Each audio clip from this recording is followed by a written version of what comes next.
Welcome to another biblically based look into today's news from Christian Voice New Zealand. Now here's Mike Bain. Over the past 3 episodes, we've attempted to show you how the policies being adapted from the Economic World Forum, when acted upon, simply prepares the way for a one world government and the rise of the Antichrist. You know, it always feels like there's a crisis somewhere in the world. Every year we hear about differing events which make us concerned for mankind, and believe me, there are things happening that we should be in fear of, and we don't hear about them. And if we do, the government's response has always been to label it as vexatious, misleading, or just plain false information. Or maybe I can give you a bit of a Kiwi spin, but the government rejects the premise. Britain's wartime Prime Minister Winston Churchill knew a thing or two during his time about managing a country at a time of crisis. In 1944, as the war was about to end, he coined the phrase, "Never let a good crisis go to waste." At that stage, he was negotiating an alliance forged between Britain, the United States and Russia. The unlikely alliance of those leaders, Churchill, Roosevelt and Stalin, led to what we know as the United Nations. Now, what's inspiring about Churchill's quote is that it causes you to look for a silver lining during crises and to seek opportunities where they might not have been before. So let's talk about some of the crises facing the world today, because there's more than one, but one has to ponder if some of these have come about naturally or have been manufactured. I'll resist giving you my thoughts and let you decide, but today's issues, apart from the war in the Ukraine, are hot air, tracing and surveillance. As we record this podcast, 52 heads of state, 56 finance ministers, 19 central bank governors, 30 trade ministers and 35 foreign ministers have met with heads of the United Nations, International Monetary Fund and World Trade Organization, which are just some of the 39 leaders of international agencies in Davos for the annual World Economic Forum. A representative from New Zealand is not listed as an attendee, which I'm surprised about. But do you get nervous when you hear of these big conferences taking place annually? A quick look through the agenda will give you some indications of how we're going to be controlled in the future. Look for the potential crises to come and look at how these governments will look to manipulate us, the people, in the future as they continue their mission of forming a one world government. Now, to be honest, some of what they've said in the past rings true, but those who have stayed awake can see through the narrative. Adolf Hitler said, "Tell a big lie enough times and people will believe it." Today, the lies we hear become factual, which happen because of state control or state-financed mainstream media. But let's talk about climate change and how it was responsible for COVID-19. Most of us believe it started in Wuhan in China at a market or from a laboratory. Now, Klaus Schwab, the architect of the World Economic Forum, or as it's known, the Fourth Industrial Revolution, says that in part it's true. He said, because the world has invaded and destroyed tropical forests, we disrupt unknown viruses. He said, and I quote, "By now an increasing number of scientists have shown that it is in the fact that the destruction of biodiversity caused by humans that is the source of new viruses like COVID-19, end quote. Never let a good crisis go to waste, I say. COVID-19 has spawned a new discipline called Planet Earth, which studies the well-being of humans, other living species and entire ecosystems. We're being told how to rethink how we produce energy. Even when COVID-19 is behind us, Schwab says the need for dealing with climate change continues because of the possibility of future extreme weather events. As a result of the COVID-19 crisis, it'll force us to enact sustainable environmental policies. Responsible leaders will make good use of the pandemic by not letting the crisis go to waste. All these changes could be done by collusion, surveillance and mandated compliances with stiff penalties for those who do not submit. And who's going to be in control? Let's see. The World Bank could use this crisis to enact global policies. Of course, these changes cannot be brought about without individual freedom giving way to all digital currency linked to digital identification certificates. You can see where this road is heading. The potential danger of these certificates is that the ideological conformity could be enforced by restricting your digital bank account. Now, American anti-COVID doctor Joseph McCullough, once labelled by the New York Times as the misinformation super preacher, he warned how easy it would be to automate or enforce such that if you fail to get your mandated vaccine or post something undesirable on your internet, your bank account becomes unavailable, or your biometric ID won't allow you to enter even your office building. Well, without a doubt, big tech is going to help mandate the New World Order. During the COVID pandemic, the world's governments just watched us, the people, using our phones for contact tracing. Their agenda is not hidden, and Schwab admitted at the time that there's going to be a lot of discussion about privacy matters. He got that right. But most people have been so fearful of the dangers of COVID-19 that they willingly gave up a lot of privacy and will agree that in such circumstances, public power can rightfully override individual rights.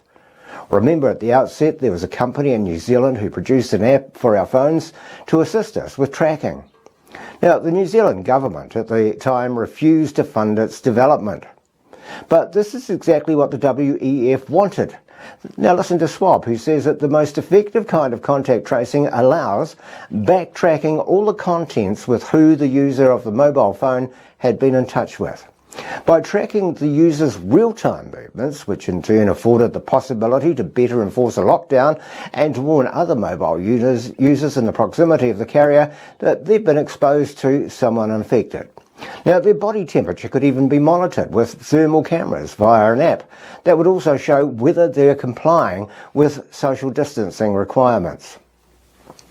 Schwab quoted Israeli professor Yuval Noah Hariri, who said that the algorithms will know that you are sick even before you know it, and they'll also know where you've been and who you've met.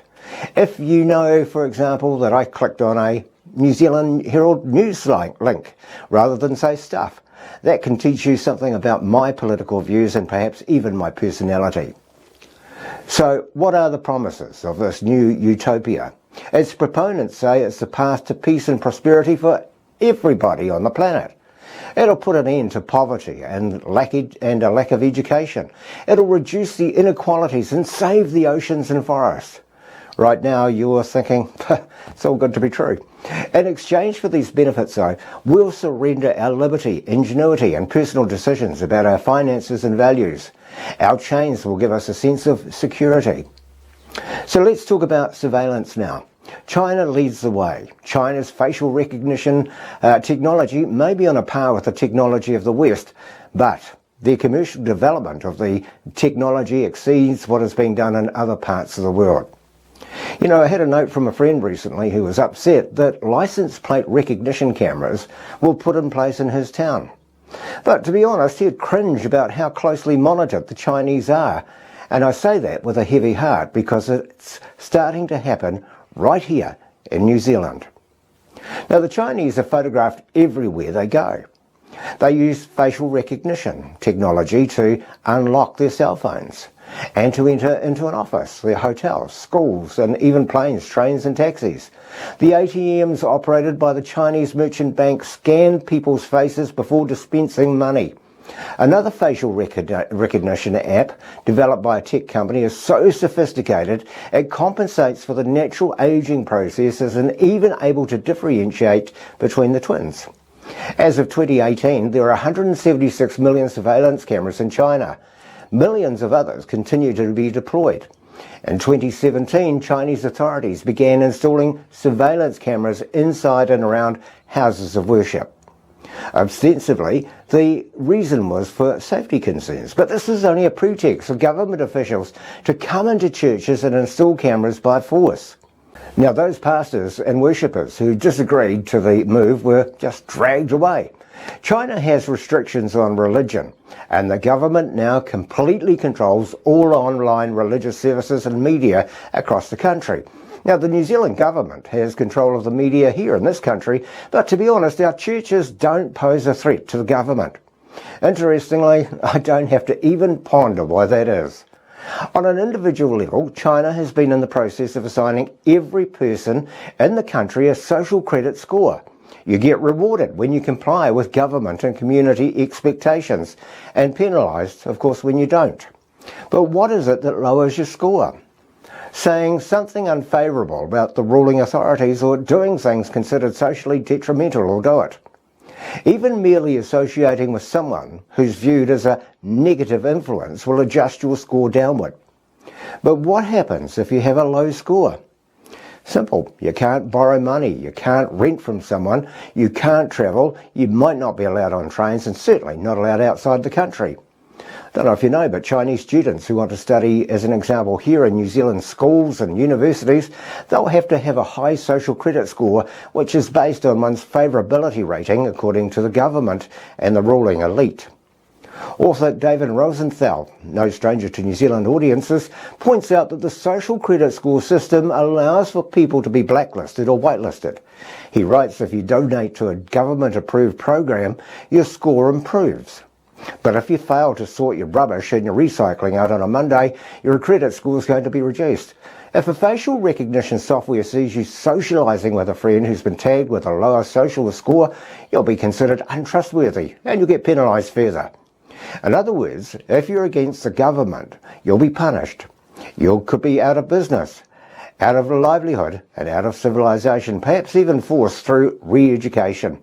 Just an interesting side note, government-enforced re-education programs are not just in China. The Canadian courts have ordered outspoken psychologist Jordan Peterson to undergo a similar program. If you know who Jordan Peterson is, you'll understand. But back to Rosenthal's quote. From a geopolitical perspective, it seems clear that we're witnessing a global coup to wrest control of our God-given freedom and liberties. From a biblical perspective, it's nothing less than the Lucification plot to enslave humanity under the guise of humanistic socialism. China has developed a new form of capitalism that can thrive even while a population is manipulated and controlled. Hey, you don't need to have state ownership of all businesses and industries if you have state control of all transactions. A lesson learned from Hitler's Germany is, if you can control the people, you don't have to confiscate their business and homes. So it's not necessary for a government to own land, business and homes to steer people in a specific ideological direction. Now, those who are planning this worldwide reset speak of stakeholder capitalism, which ends up being a cabal for governing agencies, big tech companies and government leaders hungry for worldwide power. Hey, you can keep your capitalism if it becomes a part of the greater controlling network. Now, some proponents of this reset will have reached their goal when all this money has been digitalised and everyone's given the same amount in their account. We spoke about this in part 3 of the Great Reset series. So at last, equity will have been achieved. Now, no wonder the New York Times is holding up China as an example to follow, but a one-party autocracy certainly has its drawbacks. But when it's led by reasonably enlightened groups of people such as China is today, it can also have great advantages. No doubt the Antichrist will eventually share his rule with a reasonably enlightened group of people, as China is doing today. Hey, on that note, we wrap up our series on the Great Reset and hope you enjoyed it. And hope you're a little more enlightened and you're aware of the steps that the world is taking for the rule of the Antichrist. Hey, but look, don't just accept what we've told you through this series, because there is more. There's a lot more happening. But I pray that it won't let what is causing a crisis in your life go to waste. Seek the Saviour, who's looking for those who want to be saved. Jesus Christ, the Saviour, who will put an end to the rule of those who call evil upon this world. Thank you for watching. You can see more podcasts like this by subscribing to Christian Voice New Zealand. For more information about our work, or if you're moved to donate, jump online to our webpage, christianvoicenewzealand.com.